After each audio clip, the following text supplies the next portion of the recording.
Bueno, queridos hermanos, vamos a inclinar el rostro para orar. Oremos.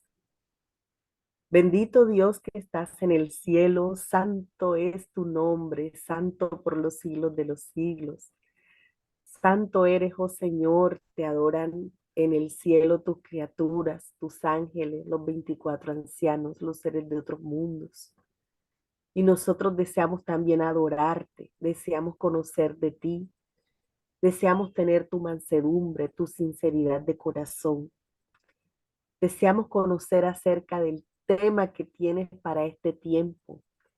Necesitamos conocer este tema y no solamente tener información, sino dominarlo, Padre, para poder darlo a los demás amigos y hermanos.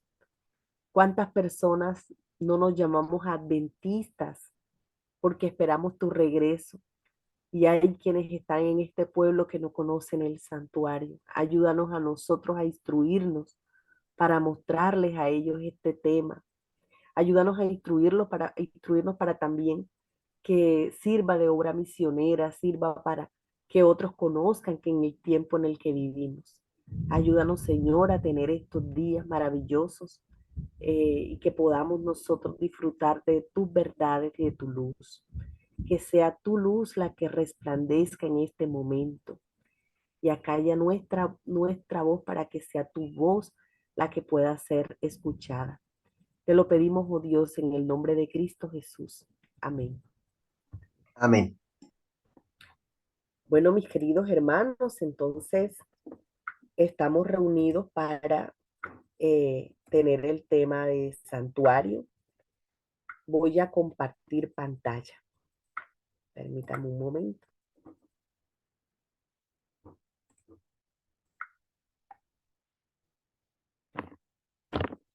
Bueno, amigos, en estos días hasta el 22 de octubre de 2023 vamos a tener el tema Santuario Guía en el Tiempo Final. Y estos 7 días, los temas de santuario que vamos a ver es santuario punto de partida, fiestas solemnes tipos y antitipos, Yom Kippur, pero Yom Kippur o Día de la Expiación, tanto en el cielo, tanto en la tierra como en el cielo. Vamos a revisar profecía, vamos a revisar cómo se llevaba a cabo la ceremonia en la tierra, pero lo vamos a hacer de una manera profunda. Vamos a tener una enseñanza acerca de lo que sucedió con el arca del pacto y vamos a ver la progresión en Apocalipsis que tiene el santuario. Para los que de pronto escucharon el seminario pasado de hace 2 años o hace un año, se pueden dar cuenta que los temas son diferentes, entonces hay material nuevo. Y son 5 temas, son 7 días, o si terminamos el 22 son 8 días, y son 5 temas porque hay un tema que cubre 3 espacios y hay uno que cubre uno más. Entonces, estos 5 temas vamos a profundizarlos durante la semana. Muy bien. Pero primero vamos a hacer algo interactivo porque nosotros casi todos estamos con sueño. Entonces necesitamos hacer algo interactivo para que se nos quite un poco el sueño. Vamos a estar muy atentos al chat porque vamos a participar.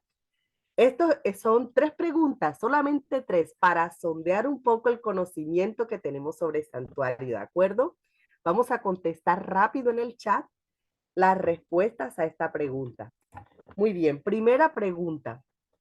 La persona que tuvo una visión acerca del santuario pasado el gran chasco fue. Si usted considera que es Uriel Smith, coloque la letra A en el chat. Si piensa que fue William Miller, coloque la letra B en el chat. Si piensa que fue Irán Edson, coloca la letra C. Y si piensa que fue Ellen White, coloca la letra D. Vamos a marcar en el chat entonces cuál es la respuesta. Vamos rapidito a colocar la respuesta. Carolina dice que la C, Luzmila la C, María Gladys la C. Vamos todos a participar, que aquí nosotros no vamos a acorchar a nadie. Él sí puso que la F, pero no hay F. Edwin puso que la C, Armando puso que la C. Muy bien, queridos hermanos, ustedes saben que esta primera pregunta estuvo muy fácil. Entonces, claro que sí, la respuesta. Bueno, aquí me equivoqué con la letra, pero sí es la letra C. Es Hiram Edson. Muy bien, estamos muy bien y arrancamos muy bien. Excelente. Vamos con la siguiente pregunta. La siguiente pregunta ya tiene cascarita, entonces vamos a prestar atención. Dice, segunda pregunta, ¿cuándo la mayoría de hermanos del movimiento adventista se enteraron en qué consistió el error del chasco? Es decir, ¿cuándo supieron que Daniel 8:14 se refería a la purificación del santuario celestial y no al regreso de Jesús? Bueno, si usted dice que casi un año después, coloca la letra A. Si usted piensa que un siglo después, coloca la letra B. Y si usted piensa que fue al día siguiente, el 23 de octubre de 1844, con la visión de Hiram Edson, coloca la letra C. Vamos a ver, hermanos, qué pueden ustedes en el chat. Todos están poniendo la C, la C. Elsie la C, Luzmira la C. María Gladys la C. ¿Dónde está el hermano Armando? Que no lo veo. El hermano Armando ya colocó su letra. Edwin, ¿ya colocaste tu letra? Vamos a ver. Todos colocaron el hermano Luis Bejarano la C, Edwin la C, hermano la C. Bueno, yo les dije que tenía esta pregunta cascarita, ¿verdad? La respuesta es la A. Casi un año después. Hermanos, recuerden que en el pasado no había WhatsApp, no había teléfono celular, no había comunicaciones inmediatas. Entonces, la mayoría, fíjense que está hasta resaltado, la mayoría de hermanos de la comunidad adventista se enteró del chasco fue casi un año después, pero eso lo vamos a revisar en el día de hoy. ¿De acuerdo? Entonces, ¿cómo se enteraron? Porque Hiram Edson colocó unas declaraciones en un periódico del Amanecer y en la Estrella del Día, y fue cuando a nivel nacional se pudieron enterar de lo que pasó con el Gran Chasco. Entonces, eh, ya lo sabemos, ¿verdad? Entonces, vamos a revisar eso en el día de hoy. Y vamos con la tercera y última pregunta. ¿Listo? Vamos con la tercera y última pregunta. La pregunta es, el 23 de octubre de 1844, Hiram Edson tuvo la visión e inmediatamente comprendió que, si usted piensa que A, Jesús pasaba del lugar santo al santísimo del santuario, coloque allí en el chat la letra. Si usted piensa que la respuesta es que Guillermo Miller estaba equivocado en el evento, coloque la letra B. Y si usted piensa que la visión era la respuesta de Dios cuando se oró por luz, coloca la letra C. Vamos a ver qué hizo Hiram Edson inmediatamente después que tuvo la visión. Vamos a colocar en el chat cuál es la respuesta. A ver. Ah, dice Luzmila. Vamos a ver quién más opina. Vamos todos a colocar en el chat. Carolina dice que la C. Vamos a ver. Edwin dice que la C. Vianney dice que la C. Vamos a ver. Cristian C, muy bien. Vamos a ver quiénes más opinan. Vamos, compañeros. No sé, por ahí no veo al hermano Armando. Hermano Armando, ¿qué piensa usted de él? Si la sé, Diari la sé, Armando la sé. Bueno, queridos hermanos, la respuesta es la letra C, correcto. Hiram Edson comprendió que la visión era luz de Dios explicando por qué se chasquearon. Y era la respuesta a sus oraciones, mas no supo su significado pleno, sino después que estudió con su grupo de hermanos. Entonces estamos muy bien, la respuesta es la C, correcto. Y de eso vamos a hablar en el día de hoy. ¿Le gustó esta trivia? Vamos a tener más actividades interactivas en los próximos días, ¿cierto? Muy bien. Bueno, y después de tener esta trivia, comenzamos nuestra predicación, santuario, punto de partida. Permítame confesarles de que no sabía por dónde comenzar. Ayer estaba ahí, yo tenía unas diapositivas que comenzaban por otro lado, pero yo dije, bueno, pero hay un punto de partida por donde todo comenzó. Y quiero comenzar hablando de un pionero llamado Guillermo Miller, William Miller. Ese será nuestro punto de partida. ¿Qué podemos nosotros decir de William Miller? William Miller fue un hombre que vivió alrededor de los años 1809, perdón, nació cuando ya fue granjero, ya era un hombre mayor, ya había participado del servicio militar, era un hombre con altos principios morales, tenía unas convicciones firmes, razón por la cual perdón, ¿cómo se llama esto? Fue militar. Pero después de terminado su servicio militar, ¿saben una cosa? Él estuvo en una cofradía, estuvo en una sociedad de hermanos, de amigos que eran masones. Él alcanzó a ser masón, pero él abandonó esa tendencia masónica y encontró en el estudio de la Biblia las respuestas sociopolíticas que él tenía. Él fue una de las primeras personas que se metió con la Biblia, se metió con la profecía y no soltaba el estudio de la Biblia hasta que Dios no lo iluminara, hasta que Dios no le diera luz. Entonces, él encontró en el estudio profético esas respuestas que tenía su corazón hacia la parte social y política, que en el pasado había cometido el error de buscarlo en el grupo de la cofradía o de los hermanos masones, de los amigos masones que tenía. Entonces, ¿es importante esto? Claro que sí, porque su tendencia al estudio sociopolítico lo llevó a meterse en oración con el Señor y a comprender el libro de Daniel. Y ojo con este dato, Guillermo Miller, William Miller, en el año 1818, Dios le reveló el mensaje de los tiempos proféticos de Daniel 8:14 hasta 2300 tardes y mañanas, y luego el santuario será purificado.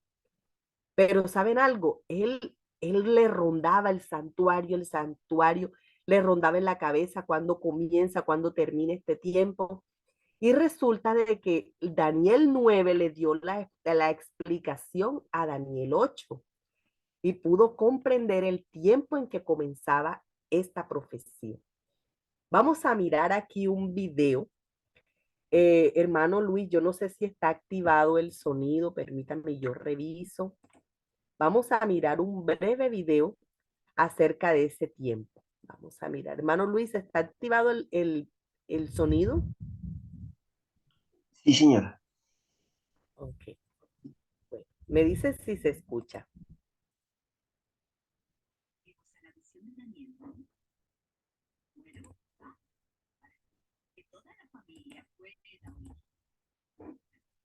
¿Se escucha? No. ¿Cómo activo el sonido, hermano Jarano? Eh, si quieres me lo Ya, envías al WhatsApp. ya lo vi. Volvimos a la visión de Daniel, ¿no? ¿Escuchamos? Bueno, Sí se escucha pasito. habla, para que toda la familia pueda oír.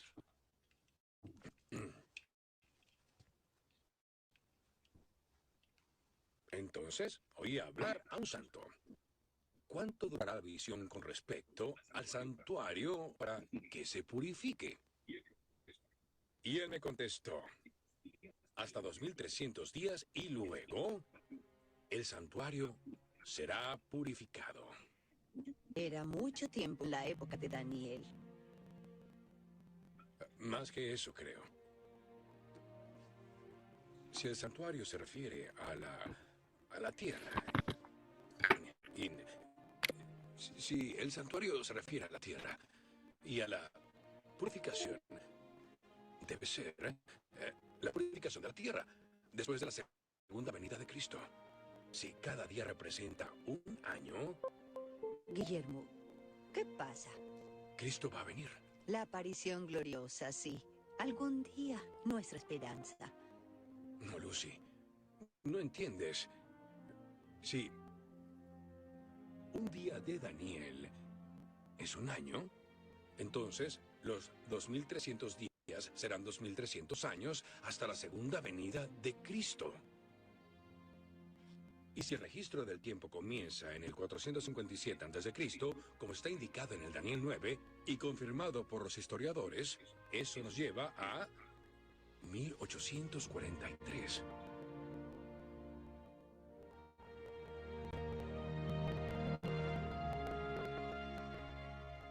Cristo vendrá. Mi Salvador de Plattsburgh vendrá. 1843.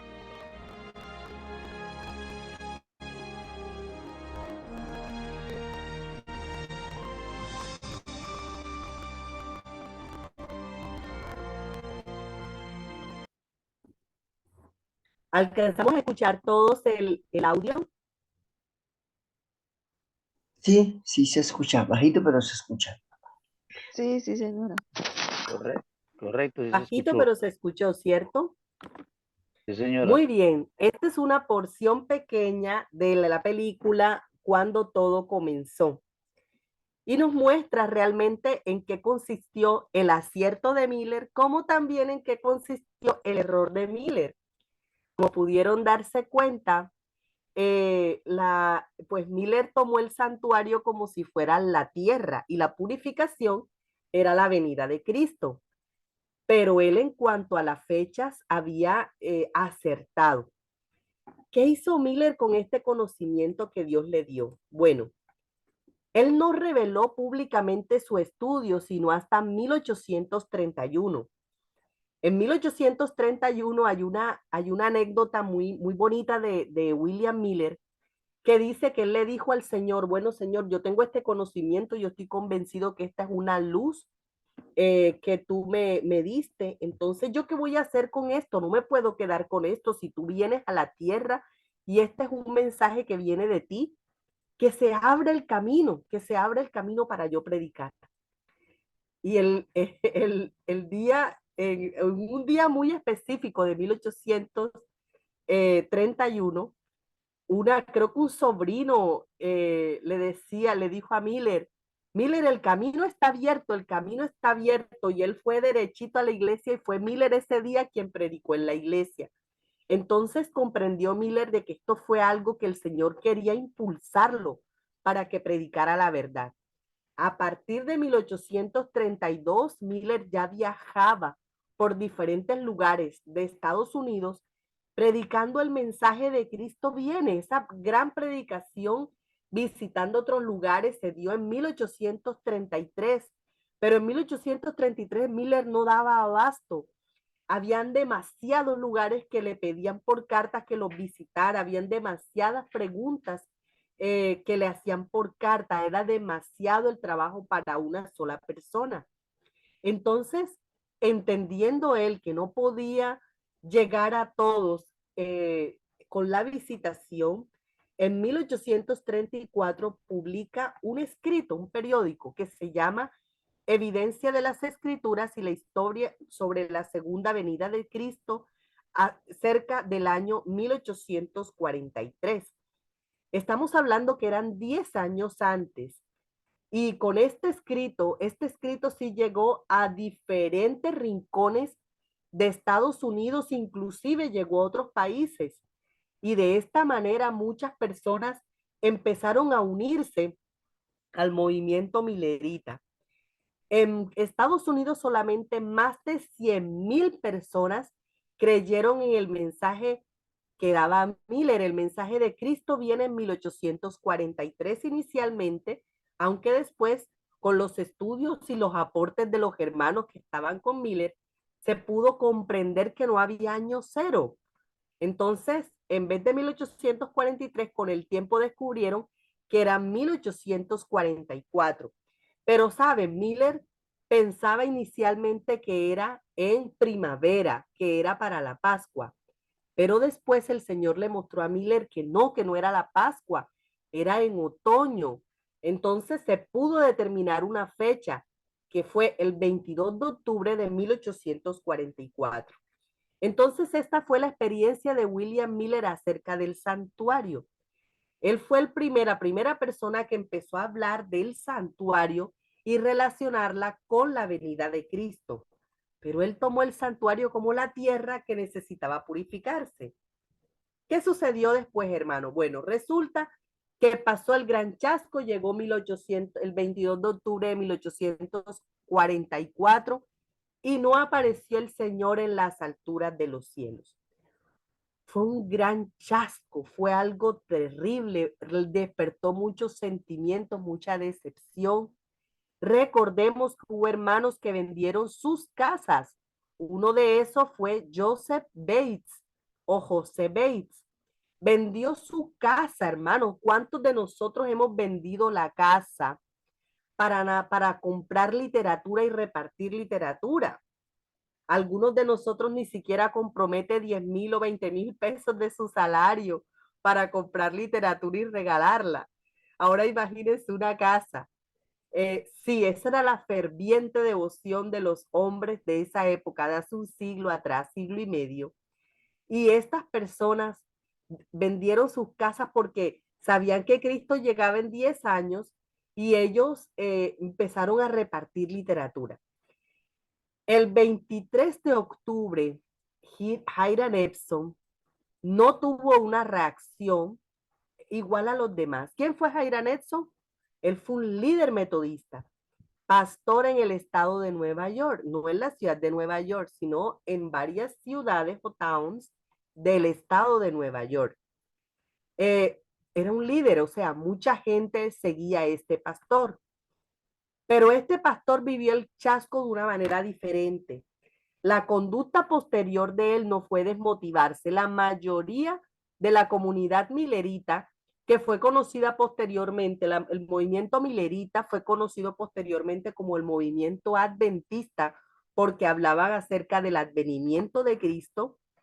Ellos, la mayoría se desmotivó, lloró, muchos se desmotivaron al punto tal de decir eso, nos engañaron, ellos fueron unos mentirosos, pero Hiram Edson no, Hiram Edson decía, yo sé en qué he creído, yo sé que esto que William Miller nos presentó es correcto. Él inmediatamente dijo, algo no estudiamos debidamente. Y entonces lo que hizo fue invitar a varios hermanos de su comunidad para orar por luz. Fíjense ustedes, vamos a ver este pedacito de video para que podamos ver mejor. Hermanos, ¿nos acompañan a pedir orientación? Orientación. Abre los ojos, Hiram. Este es el momento en el que debemos unirnos. Fuimos engañados. ¿Dices que debemos continuar con el engaño? Dale una oportunidad a Dios. Ya lo hice una vez.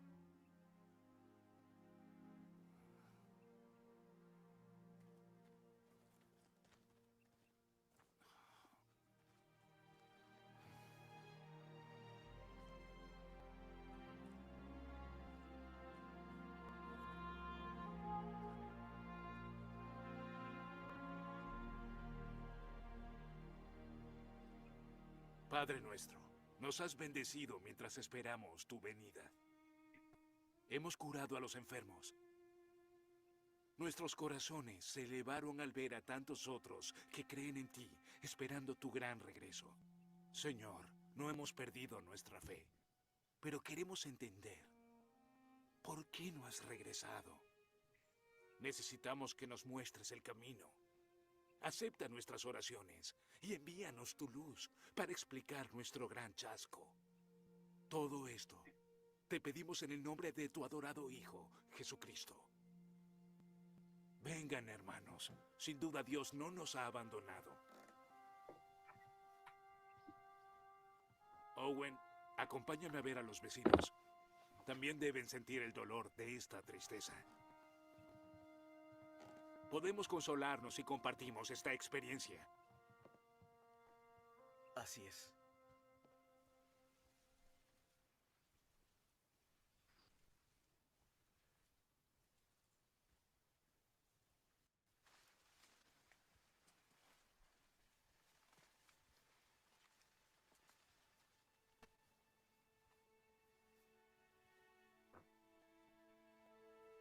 Hiram.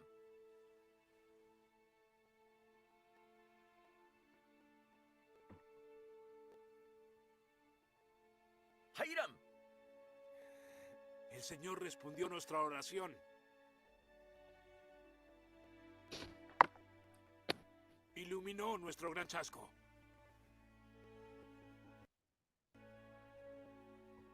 Los primeros cristianos pensaban que Jesús haría un reino terrenal, no celestial. Después de su muerte en la cruz, estaban tan decepcionados como nosotros ahora. Nos equivocamos de fecha, Hiram. No, Dr. Ham, la fecha era correcta. ¿Y por qué no vino el Salvador? Quizá nos equivocamos con lo que debía pasar el 22 de octubre. Los primeros cristianos acertaron la fecha de la llegada del Mesías, pero sus expectativas eran erróneas. Tal vez nos pasó lo mismo. La profecía de Daniel dice que al final de los 2300 días el santuario sería purificado. ¿Y si nos equivocamos con la palabra santuario? Pero el santuario es la tierra. ¿Lo es? Daniel dice en el capítulo 7, aquí vino uno como hijo de hombre hasta el anciano de días, no a la tierra como creíamos. ¿Dónde está el anciano de días? En el cielo. Llegó de su muerte en la cruz. Jesús se volvió el sumo sacerdote y la obra de la redención pasó del santuario terrenal al santuario celestial. Eso tiene sentido. Por lo que dice en Hebreos capítulo 8. Es que tenemos tal sumo sacerdote, ministro del santuario, aquel verdadero tabernáculo que levantó el Señor y no el hombre. Entonces Jesús va a regresar pronto. Solo que no sabemos cuándo. Exacto. Y es allí en el lugar más sagrado donde se lleva a cabo la purificación. Disculpen, hermanos, veo que el video así se pixela a veces, pero pudimos escuchar. Se escucha muy pasito, pero se escucha. Pero se escucha. Ah, bueno, muchas gracias.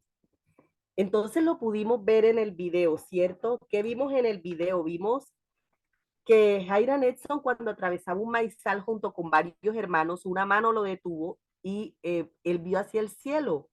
Y ahí es cuando tiene la visión, y en esta visión vio a Cristo engalanado pasando de un lugar mosaico del cielo, pasando de un lugar a otro lugar. Él en el momento solamente tuvo la visión, pero hermanos, en el momento no entendió la plenitud y el significado de la visión. ¿Cuándo lo vino a comprender? Cuando se sentó con varios hermanos y escudriñó la escritura. Ahí fue cuando el Señor le reveló que el error de William Miller había sido que el santuario no era la tierra, el santuario era el santuario celestial. Entonces, con Biblia en mano, empezó a estudiar todo sobre el santuario celestial, todo lo que podía hasta ese entonces comprender. Y pudo él decirle, él publicó un periódico en la revista El Amanecer y luego en la Estrella del Día de Cincinnati. Y en estos periódicos llegó a muchos lugares de Estados Unidos y en estos periódicos se explicaba el porqué del gran chasco. Explicaba que los tiempos de William Miller eran correctos, pero el evento había sido equivocado porque no era la venida de Jesús de lo que hablaba Daniel 8:14, sino de la purificación del santuario. Queridos amigos, esto no era casualidad. Esto que estaba pasando con William Miller, Hiram Edson y todos los adventistas del gran chasco no era casualidad. Es decir, posteriormente supimos que Dios había escondido, había colocado su mano para que ellos no supieran lo que estaba pasando. Y la razón era porque Dios necesitaba personas que esperaran a Cristo no por temor, sino lo esperaran con gran convicción. De manera entonces que Dios, yo siempre me pregunté, ¿por qué Dios? Habrá muchos seres humanos en ese entonces, habrá muchas personas sinceras que habrán pedido iluminación para entender la profecía, pero a Dios le complació dársela, fue a William Miller, y le complació mostrársela a él, pero ¿por qué? Resulta de que si nosotros fuéramos un grupo de personas que cometemos el error, decimos algo equivocado de la profecía y luego enmendamos, y ahí enmendando como, perdón, no sé si alguna persona aquí presente es testigo de Jehová, pero tengo entendido que los testigos de Jehová han cambiado durante algún tiempo sus doctrinas y las han acomodado acorde a los errores que ellos mismos se han dado cuenta que han cometido. Pero si nosotros tuviésemos, si eso hubiese sido el caso, digamos de que somos unas personas, un grupo de personas, tratando de encajar ahí a las malas lo que estuvo mal. Pero no, mis queridos hermanos, no se trata de eso. Esto sucedió porque estaba escrito en las Sagradas Escrituras, estaba escrito en la Biblia. ¿Cómo así, hermana Yusi? ¿En qué parte de la Biblia estaba escrito? Claro, está escrito cuando comenzamos a estudiar el mensaje de las 7 iglesias. Sabemos que el mensaje de las 7 iglesias comienza en Apocalipsis 1:12 con Cristo en medio de los 7 candeleros de oro, y sabemos que estaba en medio de las 7 iglesias. Sabemos que las 7 iglesias eran 7 iglesias literales que existieron en el pasado. Efeso, Esmirna, Pérgamo, Tiatira, Sardis, Filadelfia, la Odisea, eran nombres de ciudades. Pero sabemos al mismo tiempo que estas iglesias, el mensaje de las 7 iglesias, es un mensaje profético de las 7 épocas en que viviría la historia de la humanidad. Entonces, el punto de partida es analizar la iglesia de Filadelfia, el mensaje de Filadelfia que Dios dio en Apocalipsis 3 del 8 al 13. También el mensaje del librito, eso estaba escrito allí en Apocalipsis 10 del 8 al 12. Allí estaba escrito que lo del gran chasco iba a pasar. Y también hay que revisar el mensaje del remanente de Apocalipsis 12, 17. Son 3 mensajes que están interrelacionados. Recordemos que Filadelfia, filo significa amar, fileín, perdón, y adelfo significa hermano. De manera que Filadelfia significa amor entre hermanos o amor fraterno. ¿Y por qué tenemos que revisar ese mensaje a Filadelfia? Porque allí, en el mensaje a Filadelfia, estaba la respuesta del santuario. Allí estaba lo que Dios iba a hacer. Pero obviamente la profecía no se entiende sino hasta después que pasa. Y lo mismo sucede con nosotros.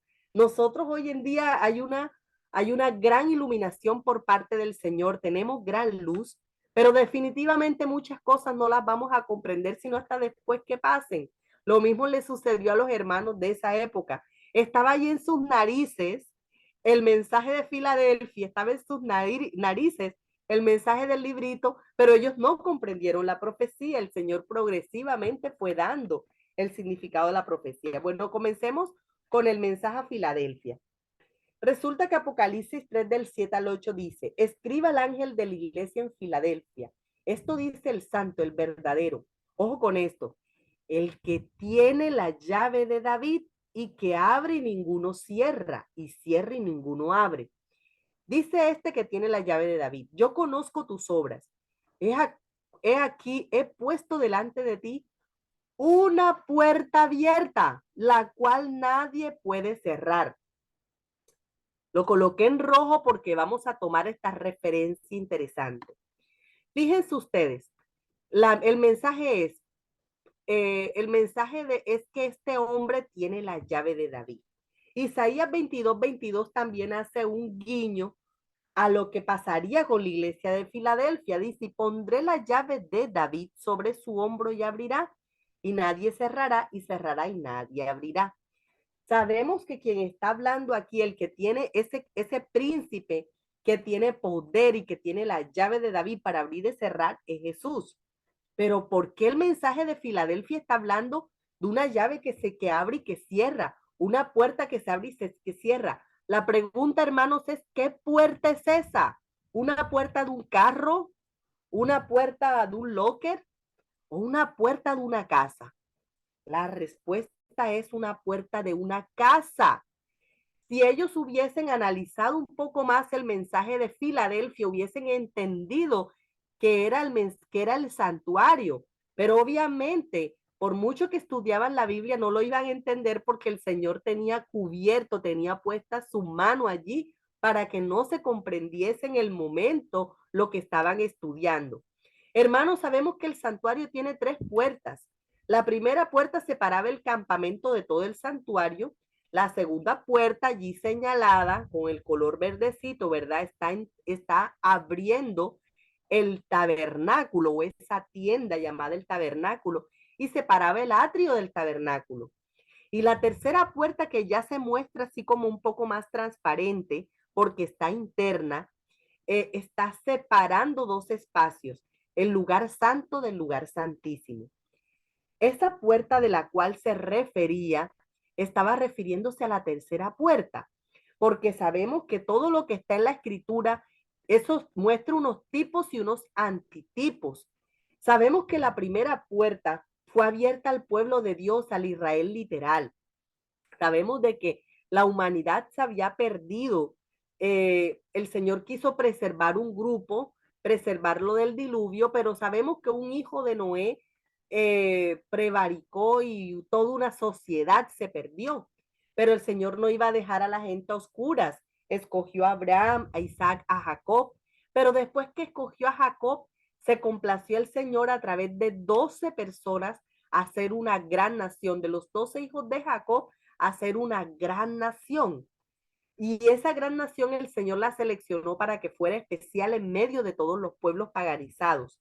Entonces, ese grupo de personas, esa nación que el Señor llamó a ser santo, en un antitipo podemos decir que fue el primero que abrió la puerta del santuario espiritual.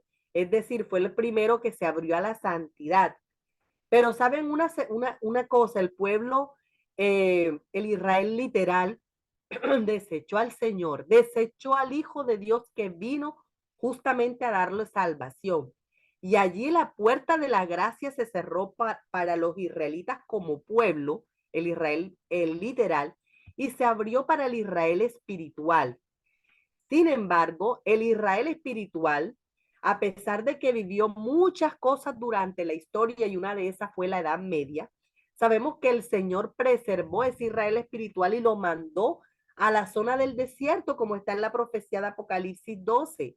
Esa zona del desierto en la profecía significa Estados Unidos, que estaba deshabitada. Esa mujer, ¿verdad? Que significa la iglesia, la mandó para allá.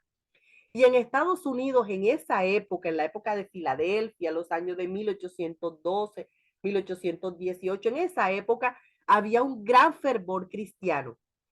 Pero saben, 10 años antes de 1844, muchos hermanos de diferentes iglesias habían creído al mensaje de Cristo viene.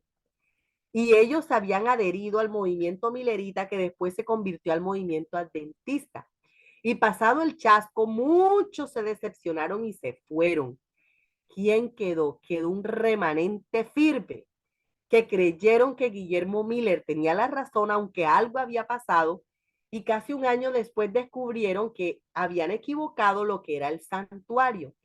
Entonces, esa tercera puerta de la cual se habla aquí en el mensaje de Filadelfia, se refiere a la tercera puerta del lugar santísimo que se abría para el remanente, estaba siendo abierta para el remanente. Creo que no nos da tiempo de leer todo el mensaje que se encuentra en Primeros Escritos, página 42. Sin embargo, voy a leer un pequeño párrafo de lo que dice el espíritu de profecía. Dice, Vi que Jesús había cerrado la puerta del lugar santo y nadie podía abrirla, y que había abierto la puerta que da acceso al lugar santísimo y nadie puede cerrarla. Entonces, fíjese que todos íbamos a hacer, Jesús iba a abrir la puerta del lugar santo, iba a cerrarla y iba a abrirla del Santísimo. Esa puerta que hablaba del mensaje de Filadelfia es la puerta del lugar santísimo. Y los enemigos de la verdad presente han tratado a toda costa de abrir, de cerrar la puerta del lugar santísimo y abrirla del lugar santo. Hay adventistas que tratan de hacer eso. Hay adventistas que quieren regresar a los rudimentos de las iglesias evangélicas pentecostales, bautistas, que claro que tienen luz, obviamente son cristianos y tienen luz, pero Dios nos ha dado a nosotros, hemos sido depositarios de una verdad especial, la verdad del santuario, y hay mucha luz y esa puerta del lugar santo está cerrado y debemos abrirnos, esa la puerta del lugar santísimo. La Biblia dice, ya en un sentido más espiritual e individual, entrar por la puerta estrecha, porque ancha es la puerta y espacioso el camino que lleva a la perdición. Y muchos son los que entran por ella, pero estrecha es la puerta y angosto el camino que lleva a la vida, y pocos son quienes la hallan. Fíjese, cuando nosotros hemos leído esto es un mensaje de Jesús que casi siempre se acepta como una aplicación personal. Está hablando de la consagración personal. Pero en este momento que estamos hablando del pueblo, pensemos en el pueblo de Filadelfia, pensemos en el pueblo cristiano. Allí dice que ancha es la puerta y espacioso el camino que lleva a la perdición. Ancha es la puerta y espacioso el camino que lleva a la confusión de doctrinas. Y pocos son quienes entran por la verdadera puerta, porque es estrecho, es angosto el camino y lleva a la vida. Pocos son quienes lo hallan. Entonces, si yo estoy hablando de muchos cristianos y hay pocos quienes han entrado por esa tercera puerta, estoy hablando de remanentes, ¿cierto? Entonces, en un sentido espiritual, la primera puerta separa al mundo de la iglesia. La segunda puerta separa a los que están en la iglesia tibios de los que realmente se quieren consagrar. Y la tercera puerta separa a los consagrados de los que tienen un carácter transformado. Usted puede ser consagrado, usted puede ser una persona que busca a Dios con devoción, es sincero en sus intenciones, estudia la palabra de Dios, ora continuamente, pero usted pueda que sea terco y no ha dejado que el Espíritu de Dios transforme su carácter. Entonces se ha quedado en la segunda puerta. Para entrar por la tercera puerta se necesita una milla extra, correr la milla extra, decirle al Señor, por favor, quítame la ceguera espiritual que no me permite ver mis defectos de carácter, para que usted nuevamente renovado empiece a entrar por esa tercera puerta que es la del carácter, ¿verdad? Entonces, fíjense, hermanos, resulta que Apocalipsis 10 del 8 al 9 nos muestra el mensaje del librito. Voy rápidamente a leer, voy rápidamente a leer aquí. Qué pena.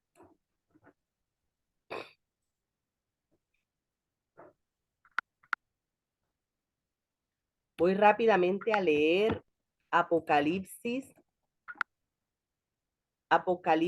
10 para mostrar ese mensaje del librito.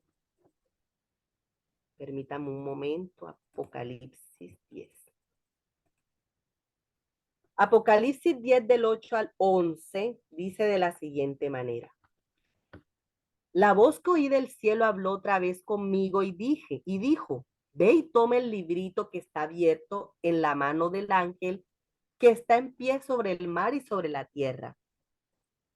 Y fui al ángel diciéndole que me diese el librito y él me dijo, toma y cómelo y amargará el vientre, pero en tu boca será dulce como la miel. Entonces tomé el librito de la mano del ángel y lo comí. Y era dulce en mi boca como la miel, pero cuando la hube comido, amargó mi vientre. Y él me dijo, es necesario que profetices otra vez sobre muchos pueblos, naciones, lenguas y reyes. Ese es el mensaje del librito, hermanos queridos. Y ese el mensaje del librito nos habla del gran chasco. ese librito fue dulce en la boca porque fue el mensaje de esperanza que el Señor nos estaba dando con el regreso de Jesús. Fue un mensaje dulce.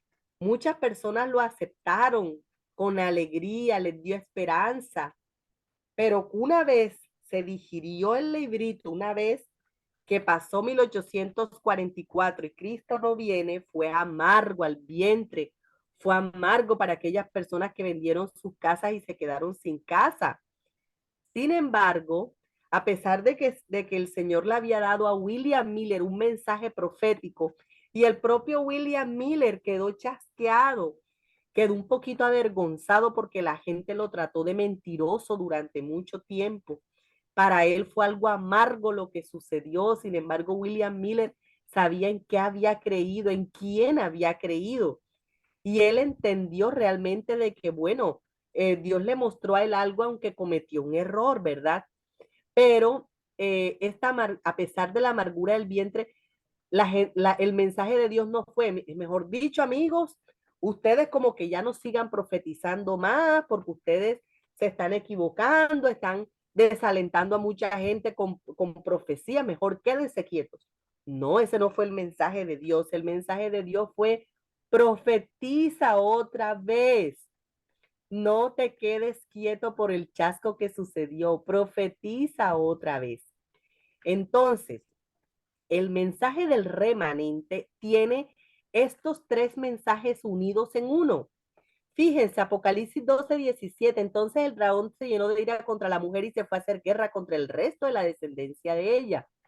Los que guardan los mandamientos de Dios y tienen el testimonio de Jesucristo. Entonces, esto que sucedió del gran chasco tiene su origen en la Biblia.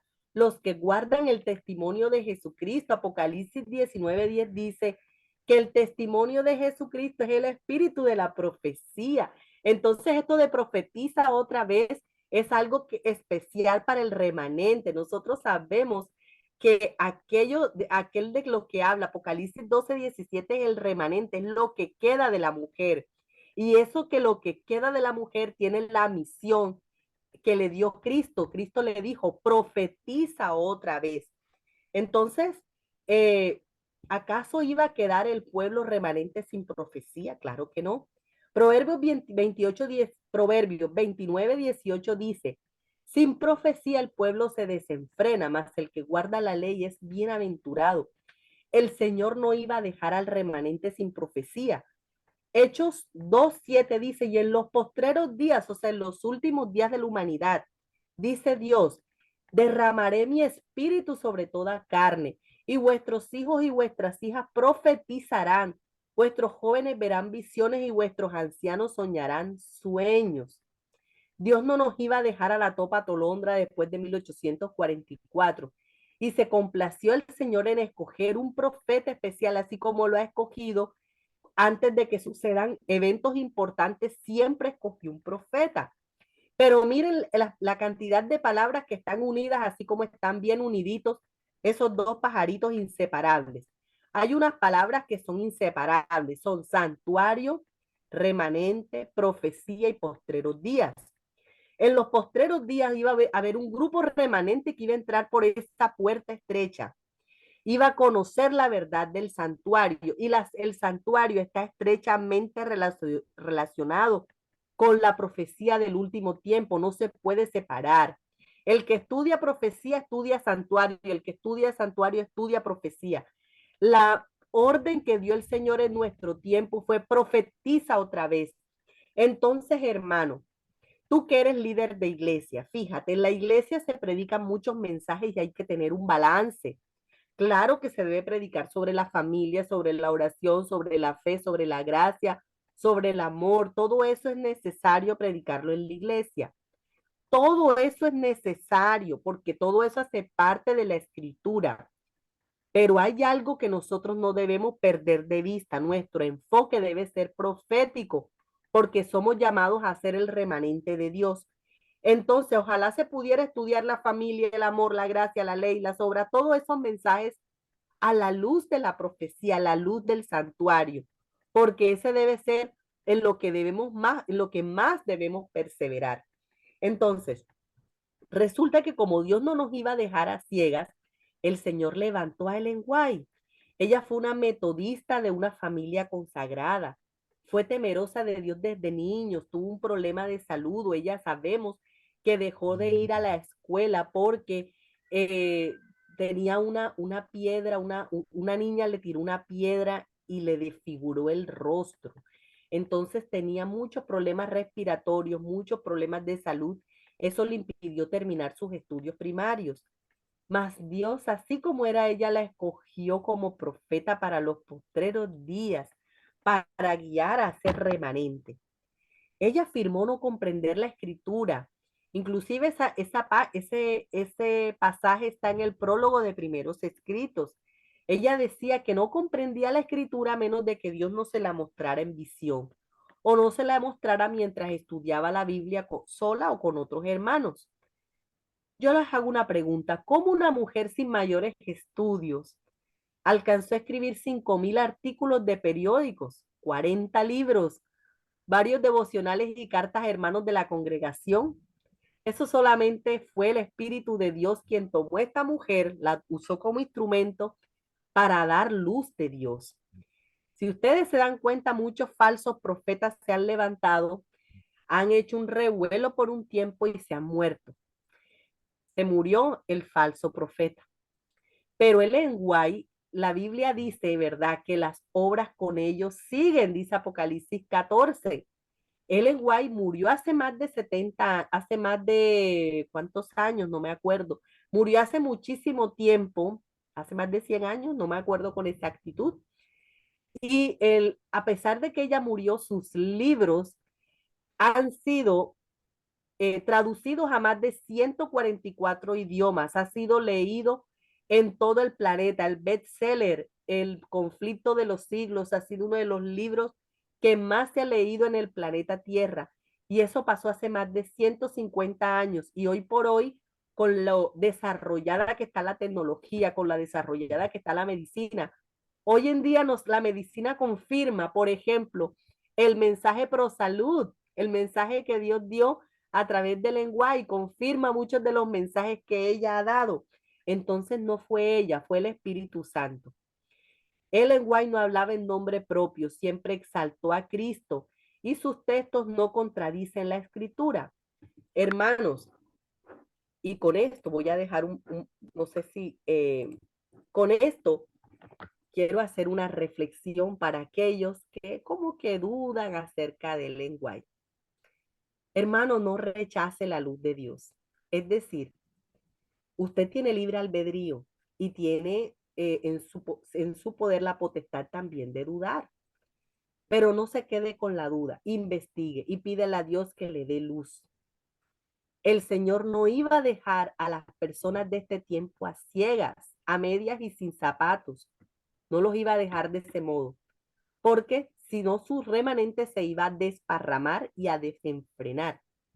En cambio, el Señor dejó luz y dejó luz en la profecía. Hoy en día, ese sello que tiene ese sello que Dios había colocado en las profecías de Daniel, ese sello se disipó. Hoy en día conocemos la mayoría de las profecías de Daniel, la mayoría de las profecías de Apocalipsis.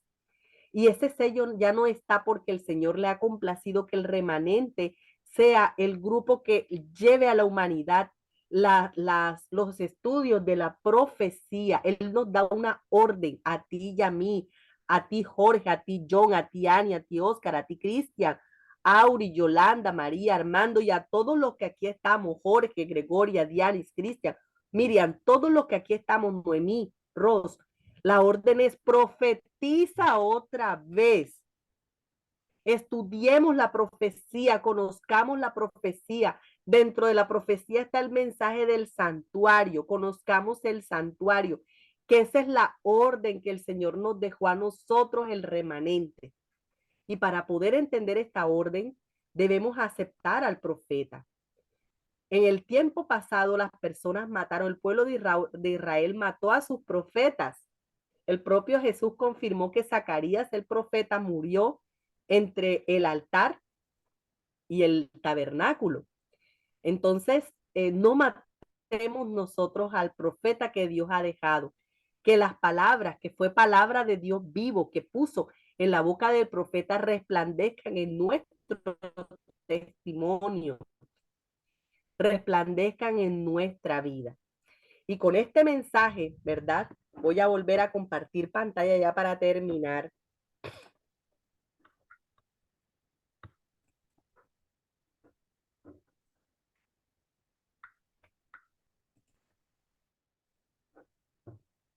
Con este mensaje voy a terminar en el día de hoy el tema llamado Santuario, punto de partida. ¿Cómo comenzó a estudiarse en la humanidad el tema del santuario? E invitarlos bien tempranito mañana, así como hoy comenzamos a estudiar las fiestas solemnes, tipos y antitipos. Como es un material muy denso, vamos a comenzar tempranito. Te invito tempranito a que puedas estar aquí conmigo, ¿de acuerdo? Estos son los temas para que los que se conectaron después para estudiar esta semana. Vamos a estudiar 5 temas en estos 7, 8 días que tenemos para estudiar acerca del santuario, ¿de acuerdo? Vamos a estudiarlo de manera profunda. El Yom Kippur tendrá 2 o 3 fechas y vamos a tener una enseñanza acerca del el arca del pacto. Y terminamos con santuario, progresión en Apocalipsis. Es un tema que no nos podemos perder. Bueno, hermanos, para terminar vamos a hacer una oración. Oremos. Padre Santo que estás en el cielo, te agradecemos, oh Dios, por este espacio. Te agradecemos porque tú nos has levantado temprano, Padre, para revisar el tema del santuario. Dios, yo de manera especial te pido que esto sea un semillero que lleve la curiosidad del santuario a todos los que estamos aquí presentes. Que tú de manera especial seas quien nos explique, Señor, que coloque esto en nuestro corazón para poder investigar este tema de primera mano, tú con cada uno de nosotros, y que podamos cada uno de nosotros investigar en la Biblia esta verdad que tú le diste a los pioneros adventistas, Señor. Ayúdanos a regresar a la fe de los pioneros, esa fe que no dejaban la escritura hasta que pudieran comprender la verdad que tenías para ellos. Bendícenos en esta mañana. Bendice el resto de la programación que sigue a continuación. Te pedimos tu luz en el nombre de Cristo Jesús. Amén. Amén.